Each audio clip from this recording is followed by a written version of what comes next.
Assalamualaikum warahmatullahi wabarakatuh. Bismillah, alhamdulillah, wassalatu wassalamu ala rasulillah wa ala alihi wa sahbihi wa man wala ma ba'd. Alhamdulillah, pada kesempatan di eh, siang ini kita bisa kembali sama-sama belajar untuk melanjutkan kajian kita dari buku Tahdzib Mukhtasar Sirah An-Nabawiyah karya Imam An-Nawawi rahimahullah ta'ala. Pembahasan kita masih di tema yang berkaitan dengan akhlaku Nabi SAW atau fi akhlaqihi sallallahu alaihi wasallam. Bahasan kita masih berkaitan dengan akhlak Nabi Shallallahu Alaihi Wasallam. Kita bisa lihat sama-sama di sini. Ini pembahasan pada temuan sebelumnya. Dan pada kesempatan di hari ini kita masuk pada paragraf yang ada di hadapan kita ini. Kita bisa lihat di sini. Imam Nawawi rahimahullah taala mengatakan wa kana khuluquhul Qur'an, dan akhlak Nabi Shallallahu Alaihi Wasallam itu Al-Qur'an. Dan ini ditegaskan juga dalam hadis ketika Aisyah radhiyallahu anha menceritakan kana khuluquhul Qur'an, adalah akhlak Nabi SAW itu Al-Qur'an. Akhlak Nabi Shallallahu Alaihi Wasallam. Jadi kalau kita ingin melihat penjabaran Quran, pelaksanaan Quran, praktek Quran seperti apa, yaitu ada pada sosok Nabi Muhammad Shallallahu Alaihi Wasallam. Kemudian wakana aktsaron nasi tawadu'an, dan adalah Rasulullah Shallallahu Alaihi Wasallam itu orang yang paling tawadu. Rasul Shallallahu Alaihi Wasallam adalah orang yang paling tawadu. Yaqdi hajata ahlihi. Beliau, jadi setelah akhlaknya Al-Quran, itu gambaran globalnya, yang kalau kita ingin lihat Quran itu mewujud dalam bentuk perilaku, ada pada sosok Nabi Muhammad Shallallahu Alaihi Wasallam. Kemudian beliau adalah orang yang paling tawadhu. Lalu akhlak yang lain adalah yaqdi hajat ahli. Beliau memenuhi hajat keluarganya, memenuhi kebutuhan keluarganya. Yang memenuhi kebutuhan keluarganya maksudnya ketika keluarganya punya keperluan atau kebutuhan tertentu, maka Rasul Shallallahu Alaihi Wasallam memenuhinya. Kalau kita bicara kebutuhan rumah tangga, ada beragam kebutuhan, ada beragam keperluan rumah tangga. Nabi Shallallahu Alaihi Wasallam memenuhi hajat tersebut. Perlu ini, perlu itu. Dalam kehidupan sehari-hari kita biasa mendapati dalam keluarga itu kebutuhan-kebutuhan seperti ini biasa. Nah, kemudian pada bagian berikutnya, akhlak Nabi SAW adalah wa yakhfidu janahahu lid-dha'afati. Nabi Shallallahu Alaihi Wasallam, ini kalau terjemahkan harfiahnya, merendahkan sayapnya kepada orang-orang yang lemah. Maksudnya, beliau rendah hati di hadapan orang-orang yang lemah, orang-orang yang membutuhkan, orang-orang yang masuk kategori bisa fakir, miskin, orang-orang yang punya hajat. Beliau memenuhi kebutuhan mereka.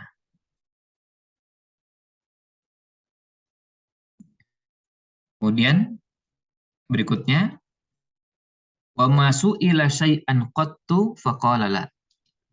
Nabi SAW tidak pernah ditanya tentang sesuatu pun, lalu beliau mengatakan la, beliau mengatakan tidak. Beliau tidak pernah mengatakan itu. Jadi kalau diminta sesuatu, beliau selama masih ada, selama masih bisa, beliau tidak akan mengatakan tidak. Meskipun resikonya, kondisi yang ada, beliau harus mengorbankan kepentingan pribadinya karena kebutuhan orang lain.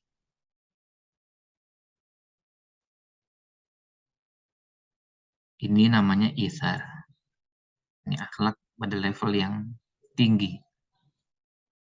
Kalau kita membantu orang lain, kita punya kelapangan, dan kita punya, kalau barang punya beberapa cadangan, punya beberapa jumlahnya, terus kita berikan kepada orang lain sebagian kecil, dan masih banyak yang lain yang kita miliki, ini belum berada pada level ini.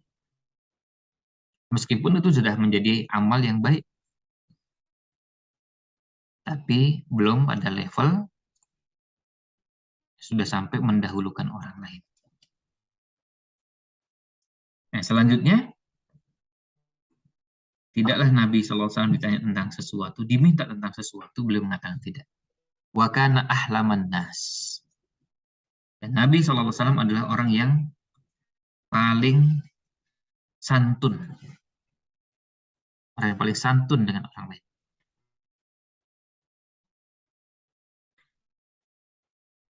Jadi ramah, bukan orang yang kasar. Kemudian akhlak berikutnya atau sifat berikutnya, wa kana asyadda haya'an minal azra'i fi khidriha. Nabi SAW itu lebih pemalu dibandingkan dengan gadis dalam pingitannya. Lebih pemalu dibandingkan gadis dalam pingitannya. Jadi orang yang bukan cuma sekedar pemalu, tetapi lebih pemalu lagi.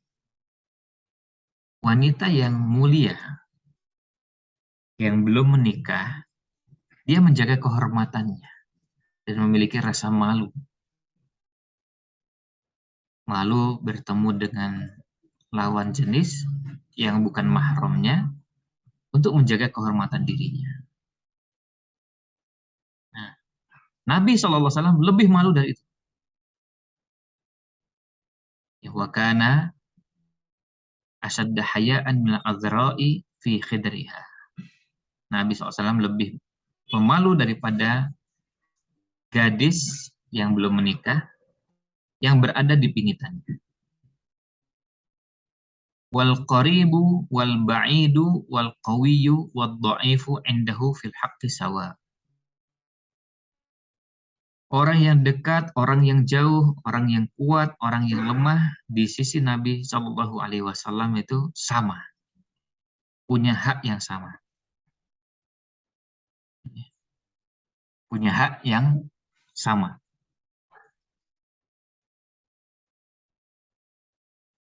Nah, jadi kalau mereka punya hak, mereka diberikan hak.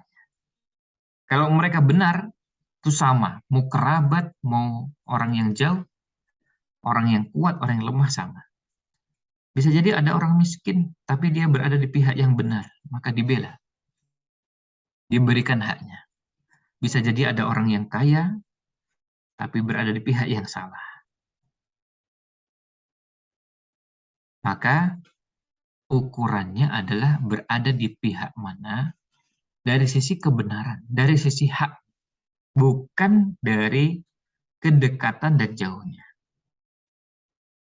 Jadi bukan membangun sikap atau mental misalnya korupsi, kolusi, di mana orang yang dekat, kerabatnya, anaknya, keponakannya, menantunya, besannya diberikan porsi berbeda dengan yang jauh. Ukurannya apa? Kerabat. Nah, ini. Atau penegakan hukum. Penegakan hukumnya berbeda. Kalau yang jadi kerabatnya tidak diberikan atau tidak dilakukan penegakan hukum, seperti kalau kepada orang-orang yang bukan kerabatnya. Jadi ukurannya adalah kekerabatan. Nabi SAW mengajarkan kepada kita, ukuran kebenaran itu bukan kekerabatan,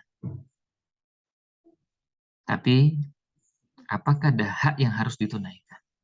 Masuk, apakah dia berada pada pihak yang benar atau salah. Kalau berada pada pihak yang benar, diberikan haknya. Jadi tidak berpihak hanya karena dekat atau jauhnya dengan nasabnya. Anaknya diberi fasilitas-fasilitas. Kerabatnya diberikan kemudahan-kemudahan. Tapi kalau orang lain tidak. Jadi ukurannya bukan pada keberpihakan.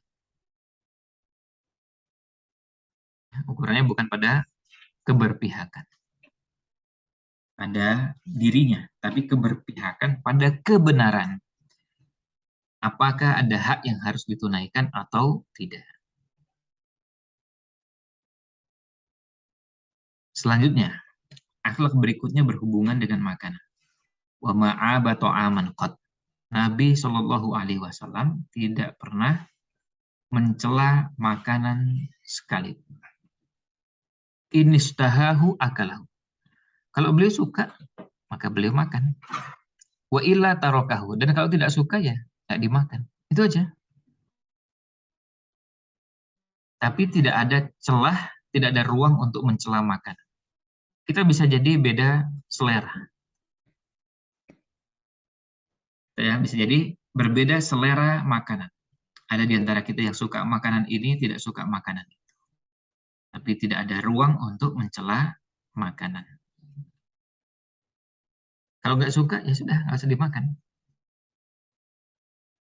Sebagian kita suka makanan gudeg, sebagian nggak suka, biar aja. Biasa aja. Ada suka makanan ini, nggak suka makanan itu biasa dan tidak masalah. Tapi mencela itu masalah serius. Dalam masalah adab. Karena bagi yang lain, itu sesuatu yang disukai. Oleh karena itu, penekanannya adalah pada persoalan mencelanya. Wa ma'aba ta'aman qad. Nabi SAW tidak pernah mencela makanan sekalipun. Saya nggak suka, nggak apa-apa. Tapi nggak usah mencela. Selanjutnya, wala yakulu muttaki'an. Dan Nabi SAW tidak makan dengan posisi sambil bersandar. Makannya dengan tidak sambil bersandar.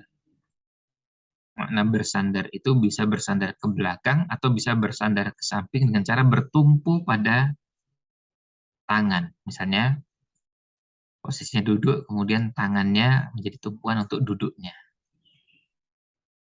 Tapi kalau posisinya tegak dan kemudian punggungnya nempel dengan kursi, itu bukan maknanya bersandar. Karena sebetulnya aslinya duduknya tegak. Ya. Dan kursinya kebetulan sandarannya dekat dengan punggung.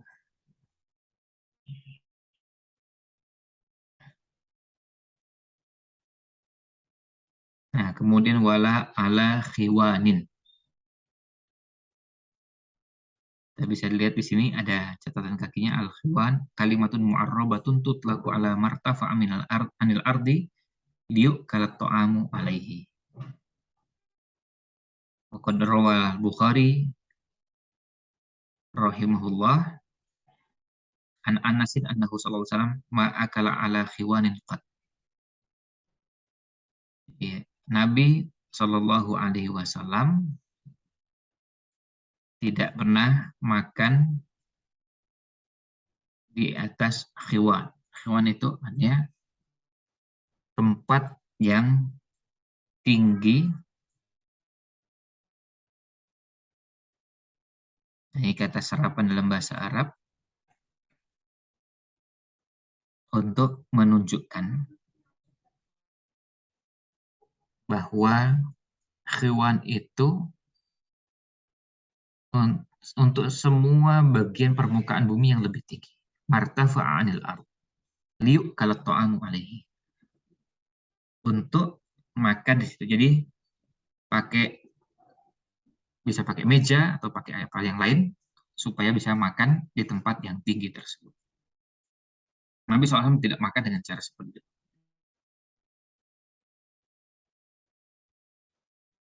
Wa ya'kulu ma tayassar, dan makan dari yang mudah. Makan dari yang mudah. Karena ada yang bisa didapatkan dan mudah diperoleh.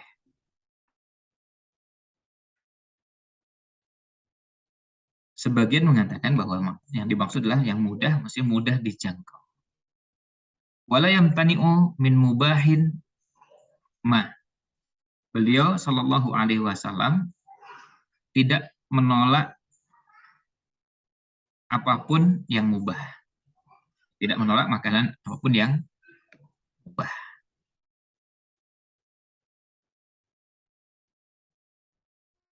Kemudian wa kana yuhibbul halwa awal asad.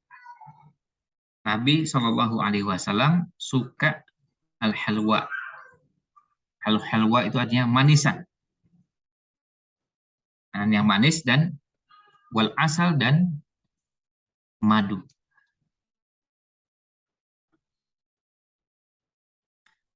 Jadi beliau suka makanan yang manis dan madu. Wa yu'jibuhu dubba'u wa huwal yaqdin. Lalu dikasih keterangan sini wa huwal qar'u fil qamus. Dan Nabi SAW juga suka dengan labu. Suka dengan labu. Ini salah satu dari antara makanan yang disukai Nabi SAW. Buah labu. Wa qala ni'mal idamu al-khal. Kemudian beliau pernah bersabda, sebaik-baik lauk adalah al-khal, cuka. Ini lauk untuk menemani makan adalah ni'mal idamu al-khal. Kemudian dalam hadis yang lain sebutkan wa fadlu Aisyata 'alan nisa'i ka fadlis saridi 'ala sa'ir ta'am. Keutamaan Aisyah dibanding wanita-wanita lain adalah seperti keutamaannya sarid dari semua makan. Nah, kemudian muncul pertanyaan, lalu sarid itu apa? Biasanya dijelaskan sarid itu adalah roti yang ditumbuk, kemudian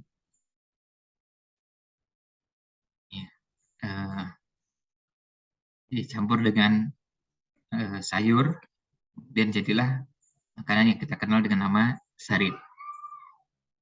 Nah, untuk mendapatkan gambaran sarid itu seperti apa, maka ada baiknya kita coba melihat sarid itu seperti apa dengan kita menyaksikan tayangan dari salah satu channel YouTube berikut.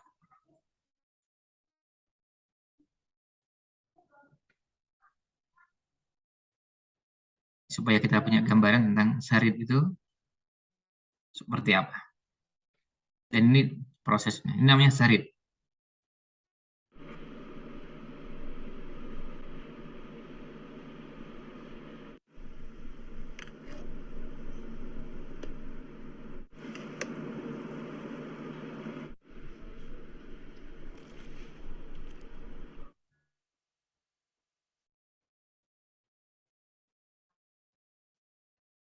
Ini gambaran tentang proses pembuatan sarid.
Nih roti.